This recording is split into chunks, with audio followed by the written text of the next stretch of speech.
Hey! Juste après cette vidéo, n'oublie pas de faire un tour sur ma page Utip. Tu pourras y soutenir mon travail gratuitement en regardant quelques publicités. À chaque publicité regardée, la chaîne gagne 5 centimes. Si vous êtes des milliers à le faire, je pourrai vivre de ma passion. Sur ce, je te laisse et je te souhaite un bon visionnage. Tous les liens importants sont dans la description de la vidéo. D'ailleurs, on a ouvert un Discord récemment.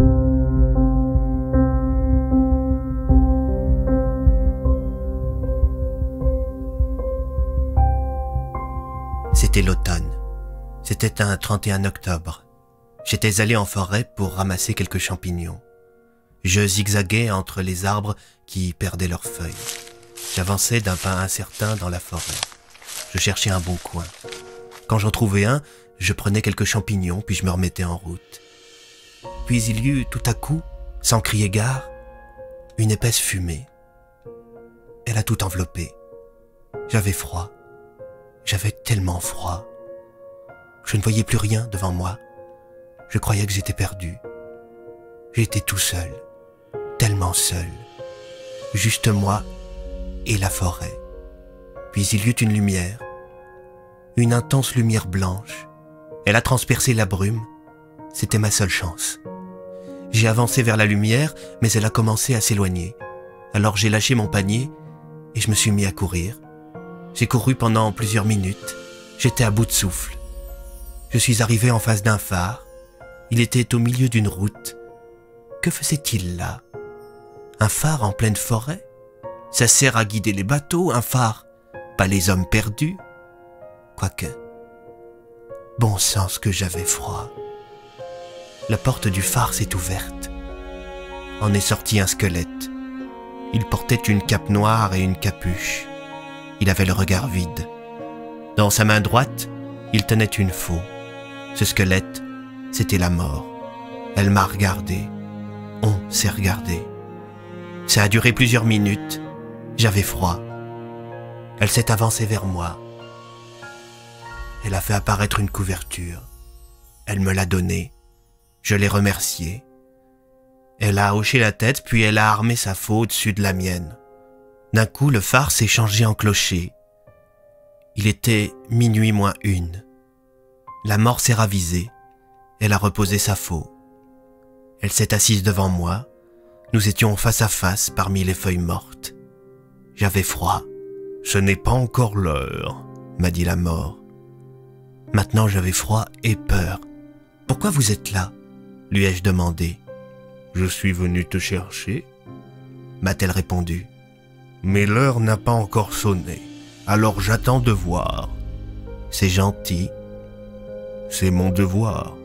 Trop tôt c'est trop tôt, trop tard c'est trop tard. Il faut que ce soit à la bonne heure. Est-ce que le mien est encore possible?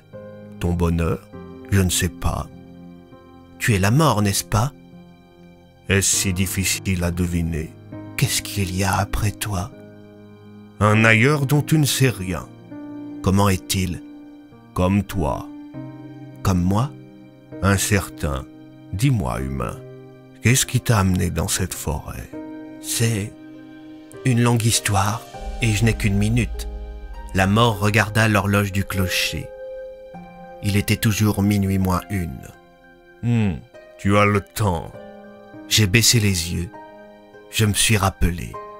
J'ai raconté à la mort. C'était l'automne. C'était un 31 octobre. J'étais allé en forêt pour ramasser quelques champignons. Je zigzaguais entre les arbres qui perdaient leurs feuilles. J'avançais d'un pas incertain dans la forêt. J'étais avec ma fille. On cherchait un bon coin.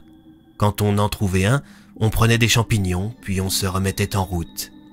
Puis il y a eu, d'un coup, sans crier gare, une épaisse brume. Elle a tout enveloppé. Avec ma fille, on s'est perdu de vue.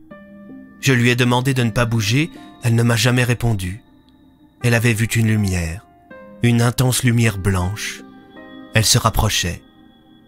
C'était celle d'un phare de voiture. Que faisait-elle là? C'est ce que s'est demandé l'homme qui a percuté ma fille. La mort soupira. Et maintenant c'est à votre tour. La mort leva de nouveau sa faux et regarda l'horloge.